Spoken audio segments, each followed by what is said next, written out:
Alright, good evening everyone and welcome to Target Renegade. There is going to be a lot to say about this game. It's kind of an overlooked title for the genre. You know, everyone loves the Double Dragon series.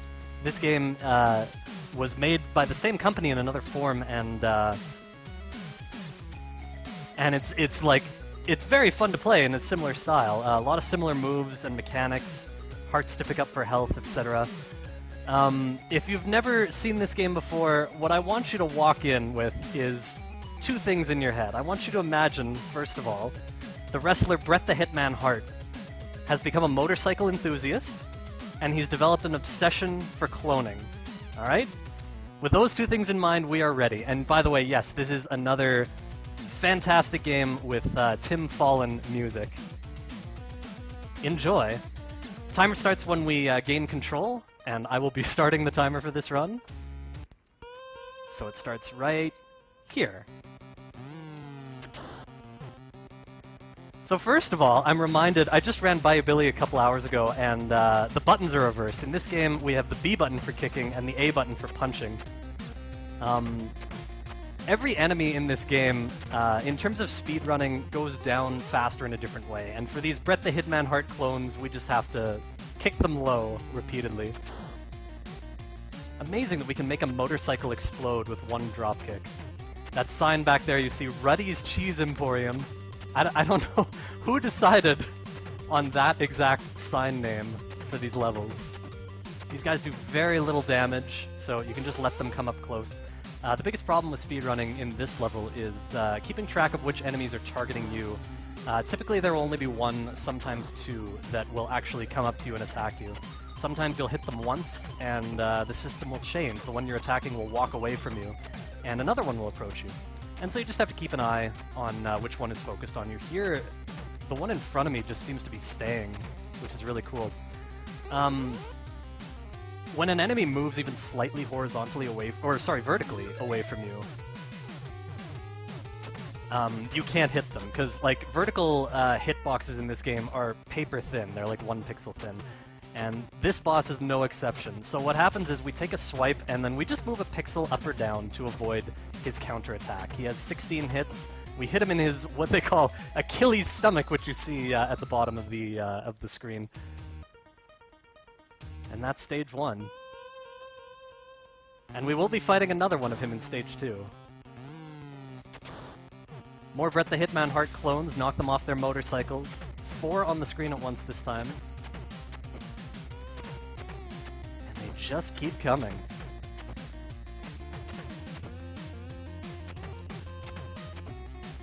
This time we go left instead of right. We want to pick up this, I assume it's supposed to be a fire extinguisher, although fire extinguishers aren't generally just lying about on the side of the road for anyone to pick up.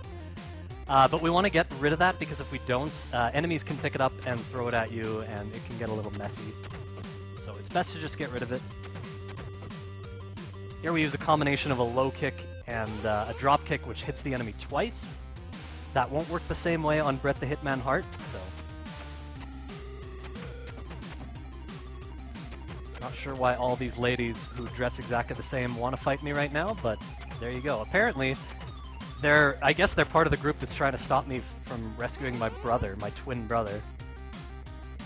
Are they Bimmy and Jimmy? I have no idea. I'll leave that up to you guys to decide. Oh, wow. I've never done that before. I got so close that he went to the other side. I've never actually fought him from this side before. That's hilarious.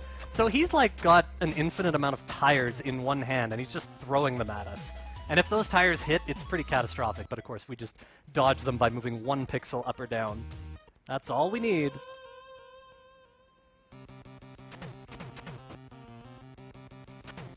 So typical generic street gang member idea. I guess this guy is supposed to look like a shady dealer of some sort, and for whatever reason there are a lot of them and they all dress the same in their off-lime green coats. Same strategy, just 1 low kick and drop kick, which does 2 damage in midair, a little bit faster than 3 kicks total. This is where the game changes a little bit. This game is programmed really weirdly. Basically, if one of these bats is on the ground, every enemy will try and gravitate towards it to pick it up. And what this means is that instead of gravitating vertically towards you, which is what makes enemies so easy to hit, they'll gravitate vertically towards the bat, and that makes it very hard to line up with their vertical hitbox. So what we want to do is pick up the bat so that they don't do that. And this next screen, there's another bat, so there will be some enemies going after it, and you'll see some very random stuff. This guy's going to be going after it, so we want to like constantly readjust our horizontal or vertical position as we kick away at him. Same with this guy. We kick him once, and oh wow. He didn't pursue the bat. He just went out, he knocked mine out of my hand and went after mine. How about this one? You? Ah, see, I was 1 pixel off there. On to the 3rd level boss. He has a lot of hits, and he's tall. He looks like, I don't know. You guys decide. He reminds me of Stonehenge.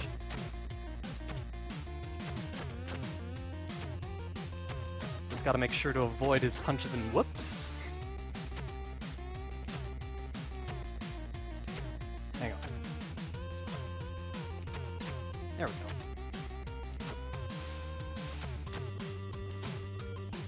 Can't have much health left. There we go. That's what I always thought of, Toad. Always reminded me of Stonehenge. You will see some very oddly proportioned bosses in this game. I mean, obviously you have already, but that trend will continue. More of the same enemies in Stage 4. But we will see a new boss. We won't see Mr. Stonehenge twice in a row. That's a one-timer.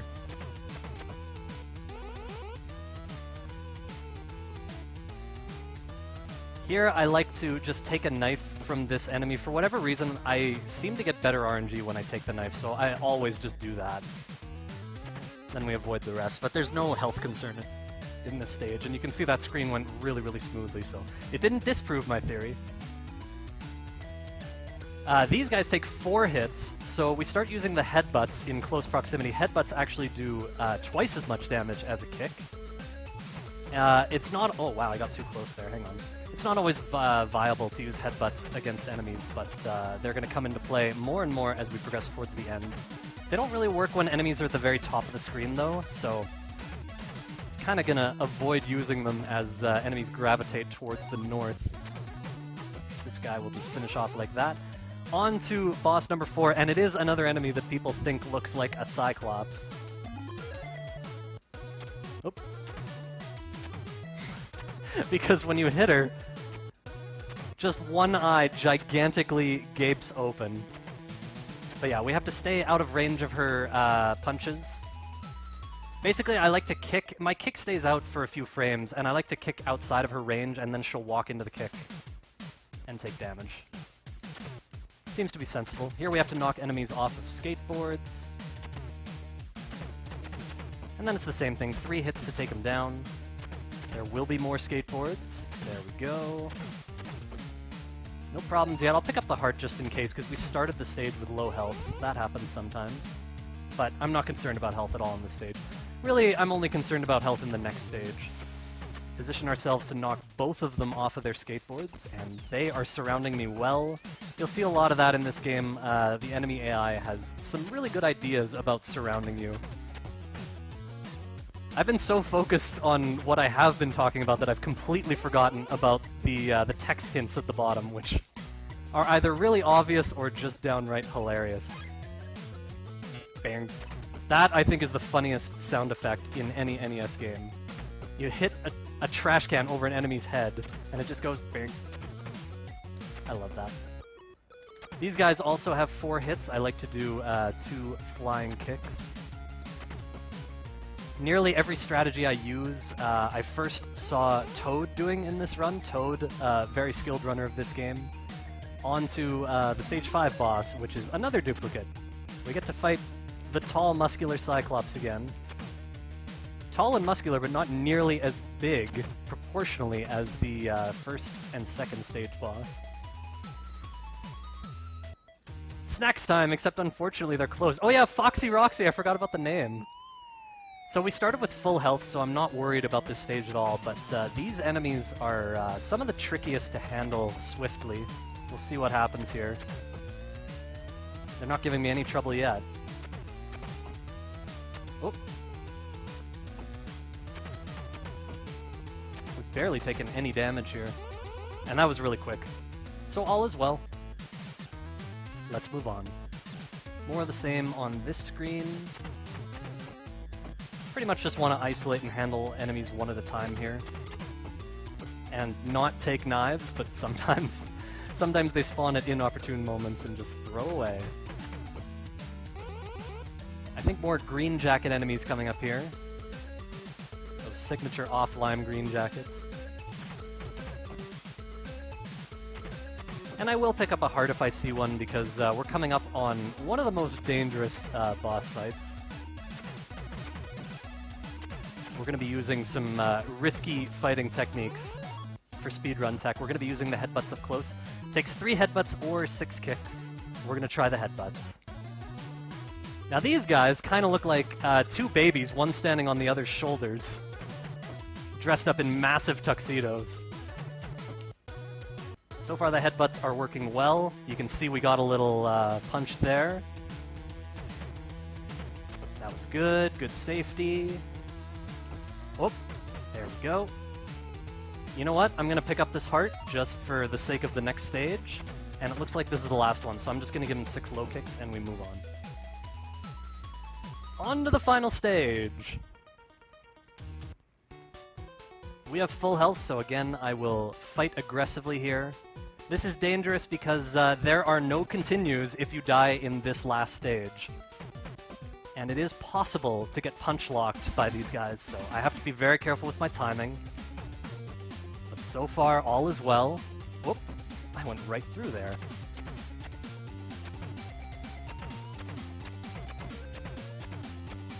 Just gonna do that for those guys. Whoop! Hang on. We're in trouble. There we go. We got free. Good. And 2 more kicks will do it. There we go. We're free! More of these guys. Again, I like to gut up close and headbutt. Seems to be the fastest way to fight them. Oh. Again, when they're closer to the top of the screen, it's more difficult to headbutt them. I'm just gonna do a little jump kick there and finish it off. Here's the final boss. Now you see washrooms in the back. There's the women's washroom, the men's washroom, and there's the one for Mr. Big. Mr. Big, I just realized, also has an off lime green jacket. This is the final boss of the game, one of the easiest final bosses in NES history, and that is Target Renegade. That's it, it's over before you can even blink. A very fun speedrun. Of course, we get to see the victory screen here. Bimmy has rescued Jimmy. Or has he? One of the greatest, most convenient storylines in NES history. The gang just somehow kidnaps him again, and you have to go through the game again. So that's Target Renegade. There's way too much to say about it for me to catch it all in a speedrun. Thank you all so much for watching. Thanks to Toad. His run was very inspiring, got me into this. I will be running Final Fantasy after the next run, but coming up next, first we have Totally Rad. Stay tuned.